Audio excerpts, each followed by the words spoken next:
Assalamualaikum warahmatullahi wabarakatuh. Alhamdulillahi rabbil alamin. Wassalatu wassalamu ala rasulihil amin wa ala alihi wa sahbihi ajma'in. Amma ba'd. Jamaah salat Isya dan Tarawih yang sama-sama dimuliakan Allah Subhanahu wa taala. Kalau umpamanya MC tadi bilang saya dari Sudan, alhamdulillah saya sudah 2 tahun pulang dari Sudan. Karena Sudan lagi perang, jadi saya pulang. Tapi jamaah sekalian yang sama-sama dirahmati Allah Subhanahu wa taala, puji syukur marilah kita panjatkan kehadirat Allah Subhanahu wa taala. Alhamdulillah, malam yang ke-7 tidak terasa. Artinya jika seandainya Ramadan ini ada 29 hari, maka seperempat dari bulan Ramadan ini beranjak pergi meninggalkan kita semua. Salat dan salam tak lupa kita haturkan kepada junjungan kita baginda Rasulullah sallallahu alaihi wasallam, kepada keluarga beliau, sahabat beliau, dan insyaallah sampai kepada kita umatnya yang masih konsisten dengan sunnah serta petunjuk dari beliau sallallahu alaihi wasallam. Jamaah sekalian yang sama-sama dirahmati Allah Subhanahu wa taala, sebagaimana yang sudah kami sampaikan bahwasanya seperempat dari bulan Ramadan ini beranjak pergi meninggalkan kita semua. Kalau umpamanya kita melihat bahwasanya ini sesuai dengan perkataan Imam Hasan Al-Basri. Beliau berkata, "Ya ibna Adam, wahai anak cucu Adam, innaka anta ayyam. Sesungguhnya dirimu itu adalah kepingan-kepingan hari. Idza dhahaba yaumun dhahaba ba'duka." Jika seandainya harimu itu berlalu, maka kepingan dari dirimu itu juga akan ikut berlalu. Artinya kita berjalan menuju ajal kita masing-masing, jamaah sekalian. Maka jika seandainya kita tahu bahwasanya kita menuju kepada ajal kita masing-masing, Ramadan yang datang pada kita tahun ini, jamaah sekalian yang sama-sama dirahmati Allah Subhanahu wa taala, jangan kita anggap sebagai rutinitas tahunan yang datang setiap tahun. Ramadan datang setelah bulan Sya'ban, berarti sudah habis bulan Sya'ban, berarti Ramadan.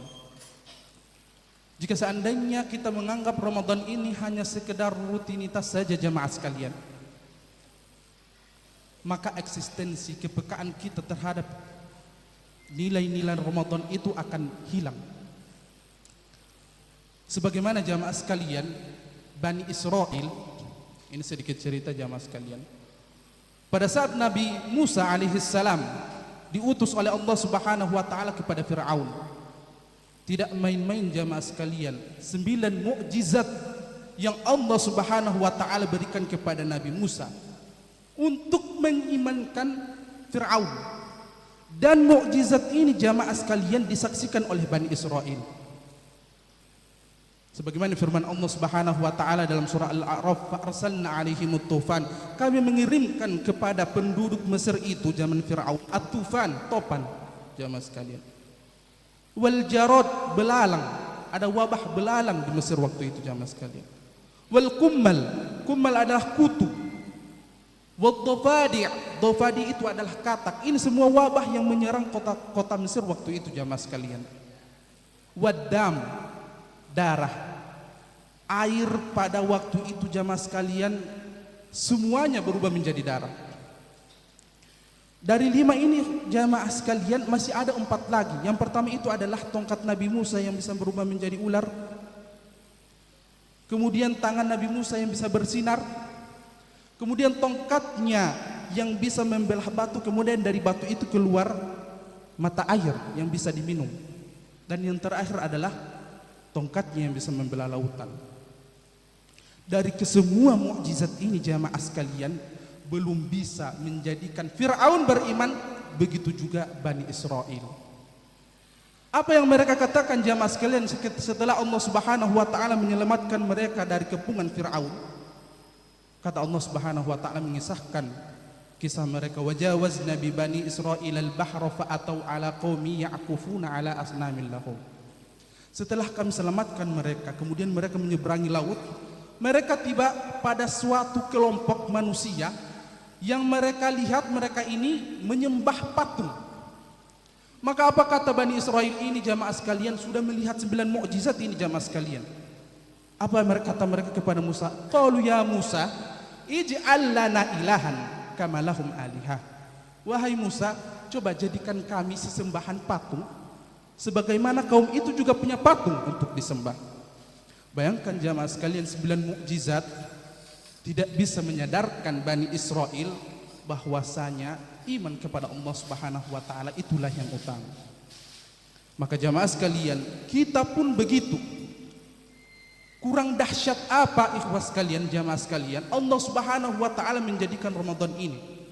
Di bulan Ramadan ini Allah Subhanahu wa taala buka seluruh pintu-pintu surga.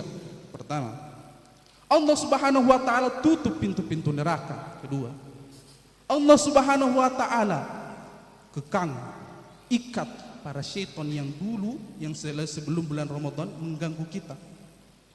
Bukan hanya itu ikhwas sekalian, jemaah sekalian, Allah Subhanahu wa taala menurunkan rahmatnya yang begitu berlimpah.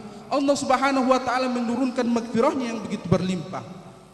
Setiap malam jemaah sekalian, Allah Subhanahu wa taala bebaskan orang-orang dari. Turn your ideas into videos. Go to Artlist. Belum cukup jamaah sekalian, Allah Subhanahu wa taala jadikan satu malam yang mulia di mana seluruh para malaikat turun ke bumi dipimpin oleh Jibril alaihi salam untuk menentukan takdir manusia. Kurang dahsyat apa jamaah sekalian Ramadan ini? Jika seandainya fenomena dahsyat ini belum bisa menyadarkan bahwasanya ada eksistensi Ramadan yang begitu tinggi yang harus kita sadari. Apa itu jamaah sekalian? Jika seandainya kita tidak boleh melihat Ramadan ini sebagai rutinitas, maka sebagai apa kita melihatnya? Kita lihat Ramadan ini sebagai fasilitas yang Allah Subhanahu wa taala berikan sebagai penunjang tugas kita hidup di dunia ini. Apa tugas kita hidup di dunia ini? Tidak lain dan tidak bukan kecuali untuk beribadah kepada Allah Subhanahu wa taala. Wa ma khalaqtul jinna wal insa illa liya'budun. Tidaklah aku ciptakan jin dan manusia kecuali untuk menyembah kepadaku. Allah Subhanahu wa taala tahu jamaah sekalian bahwasanya umat Nabi Muhammad ini kerdil-kerdil dibandingkan umat-umat terdahulu. Kita ini apa? Kerdil, pendek-pendek. Allah Subhanahu wa taala tahu bahwasanya umur umat Nabi Muhammad ini main di antara 60 atau 70. Tapi Allah Subhanahu wa taala maha adilnya dengan kemaha adilannya jamaah sekalian menjadikan waktu-waktu tertentu di mana kita bisa beramal di situ, bisa melampaui amal-amal umat terdahulu. Allah Subhanahu wa taala menjadikan tempat-tempat tertentu yang dimana jika seandainya kita beramal di situ bisa mengalahkan amal-amal umat terdahulu.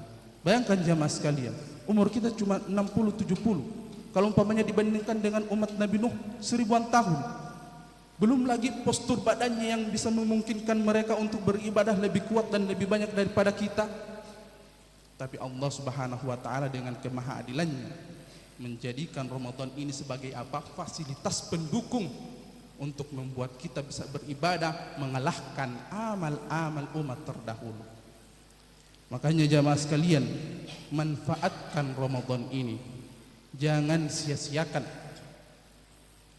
Kalau umpamanya kita melihat hadis qudsi yang berbunyi wa ma taqarraba ilayya 'abdi bi syai'in ahabba ilayya mimma aftaradtu alaihi.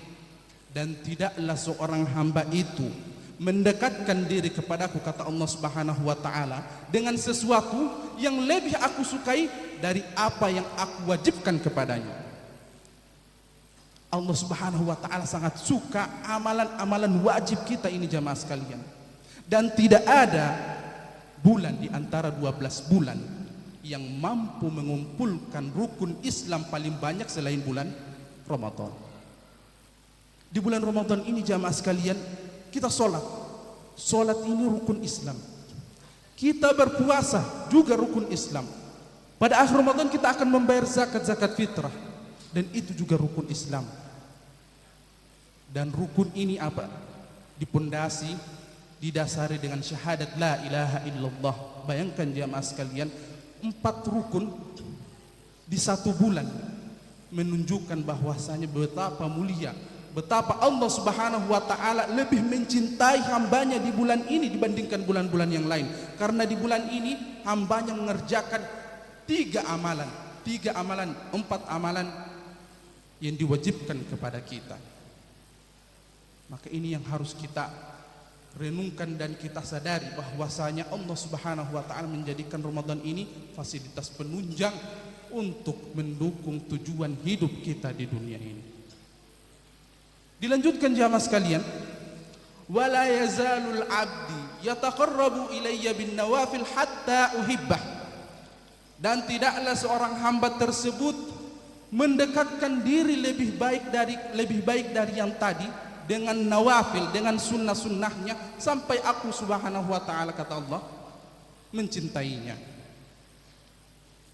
Tidak hanya yang wajib-wajib jamaah sekalian. Hadis ini adalah hadis bagaimana cara menjadi seorang wali Allah.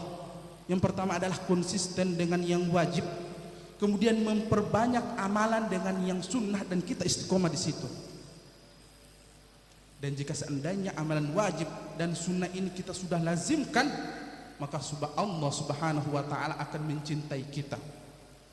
Kalau umpamanya Allah Subhanahu wa taala mencintai kita, kata Nabi sallallahu alaihi wasallam dalam hadis qudsi, wala in sa'alani la'utiyannahu. Jika seandainya hamba tersebut meminta, langsung aku berikan. Wala in ista'adzani la'u'idzannahu. Dan jika seandainya hamba tersebut memohon pertolongan, pada saat itu juga aku akan memberikan pertolongan. Wali Allah. Jadi ini Ramadan dengan hadis tadi, Masya Allah, sangat berkaitan satu sama lain.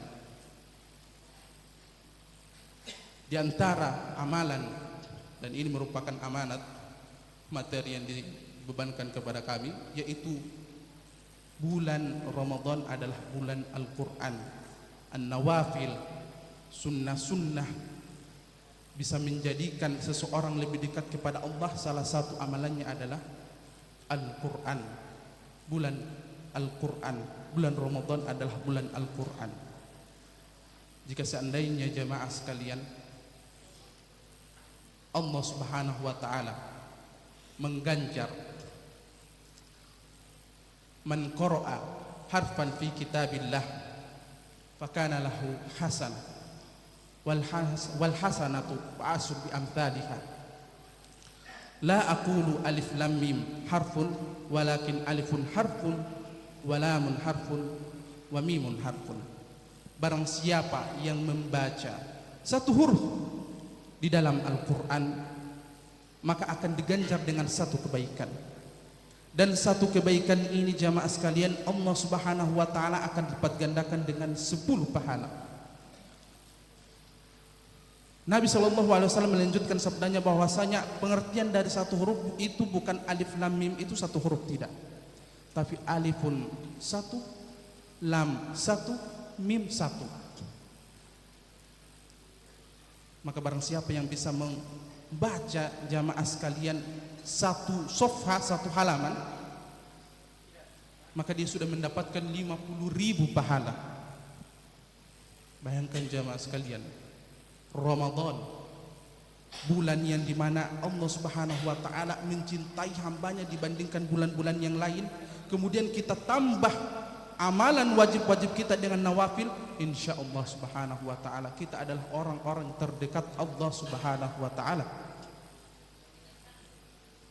sebagaimana yang disebutkan dalam hadis qudsi tadi.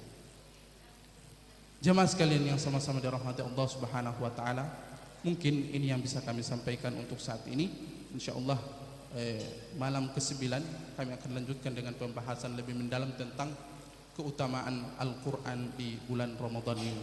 Hadanallahu wa iyyakum ajma'in, wa akhiru da'wana alhamdulillahi rabbil alamin. Summa assalamu alaikum warahmatullahi wabarakatuh.